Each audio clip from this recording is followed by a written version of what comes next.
একজন শিক্ষকের সাথে এই আচরণ করা উচিত না। প্রক্টর অফিসে আটকে রাখলো 9 ঘন্টা।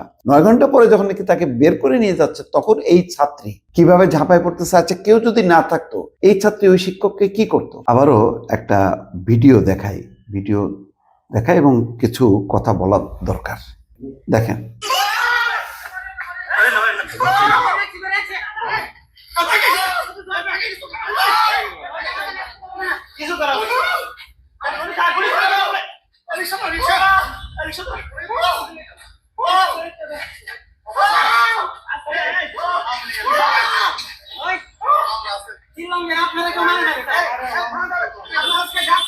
পরীক্ষা শেষ হলে 12টা বাজছে, আপনি কেন বের হলেন?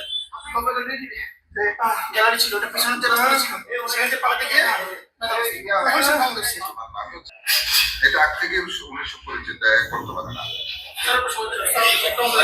দেখছেন, এটা চট্টগ্রাম বিশ্ববিদ্যালয়ের একজন শিক্ষককে লাঞ্ছিত করতেছে চাকসুর 4 নেতা মিলে। এই হলো পরিস্থিতি। আর একটা ভিডিও দেখাবো, তারপর একটু কথা বলি। কারণ এইগুলো যদি এখন আমরা না দেখাই, কে দেখাবে? এবং কিছু কথা তো বলার দরকারই, যে তাহলে কি এটাই চলতে থাকবে কিনা, এটা হলো এখন একটা প্রশ্ন। দেখলেন ওখানে চাকসুর নেতারা 4 জন নেতা মিলে ওই শিক্ষককে পরীক্ষা কেন্দ্র থেকে উঠায় নিয়ে প্রক্টর অফিসে যে আটকাইছে। প্রক্টর অফিসে 9 ঘন্টা আটকে ছিল। তারপরে তাকে মুক্ত করা হয়, মুক্ত করে তাকে বাসায় পাঠিয়ে দেওয়া হয় কোনো রকমে। কিন্তু ওই মুক্ত করার সময় দেখেন, একজন ওই বিশ্ববিদ্যালয়ের ছাত্রী, হিজাব পরা ইসলামী ছাত্রী সংস্থার সম্ভবত নেত্রী, সে, তার আচরণটা একটু দেখেন।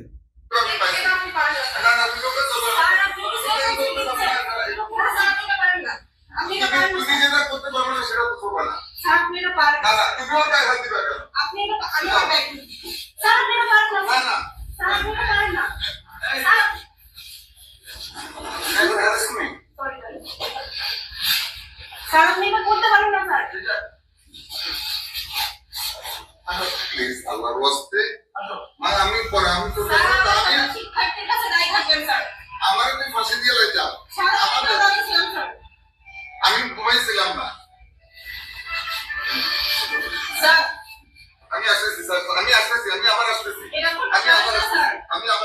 আর কিছু দেখার বাকি আছে।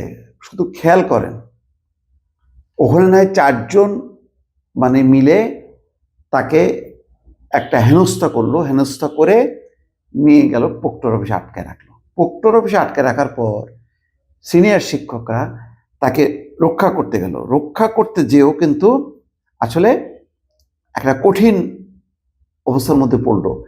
একজন ছাত্রী হিজাব পরা, সে ঝাঁপায় পড়তেছে। তার মানে ওই শিক্ষকরা যদি প্রোটেকশন না দিত, তাহলে যেই শিক্ষক আইন বিভাগের সহকারী অধ্যাপক হাসান মাহমুদ রোমান কি করত?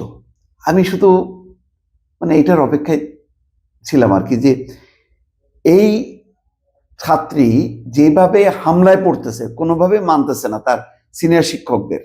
চিন্তা করেন যে ওই যে শিক্ষকরা তাকে প্রোটেকশন দিচ্ছে, নিশ্চয়ই সেই শিক্ষকরা অধ্যাপক হাসান মাহমুদ রোমানের সমর্থক না বা মতদর্শের না, কিন্তু তারা তাদের একটা বিবেক থেকে দেখতেছে যে একই পেশা, তো সেও শিক্ষক, হয়তো অন্য মতের, অন্য পথের, কিন্তু তাকে প্রোটেকশন দেওয়া দরকার। কিন্তু ওই যে ছাত্রী, ওই ছাত্ররাও মনে করলো না যে একজন শিক্ষকের সাথে এই আচরণ করা উচিত না। তাকে নিয়ে তুলে রিক্সায় করে নিয়ে বা একটা সিএনজি নিয়ে প্রক্টর অফিসে আটকে রাখলো 9 ঘন্টা।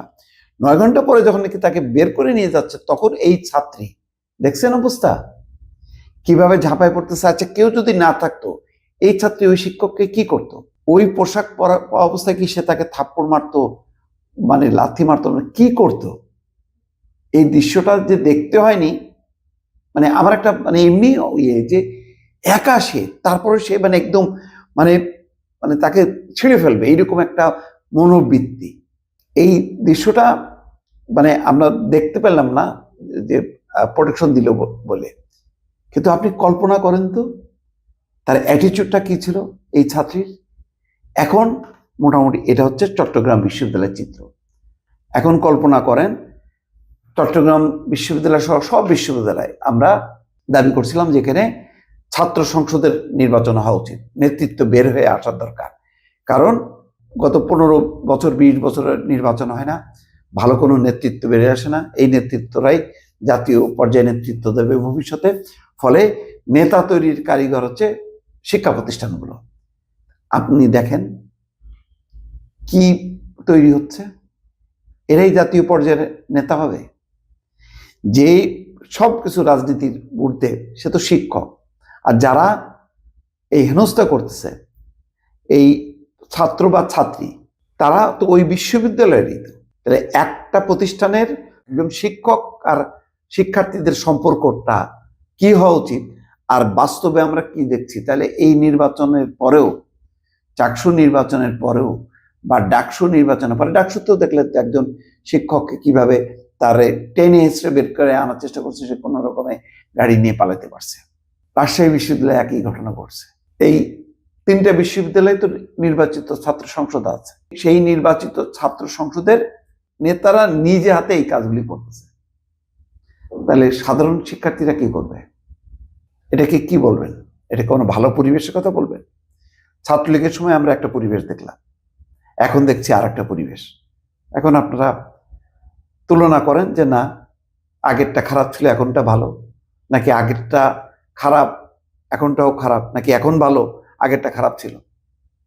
পর্যালোচনা করেন। ভালো থাকবেন। আল্লাহ হাফেজ।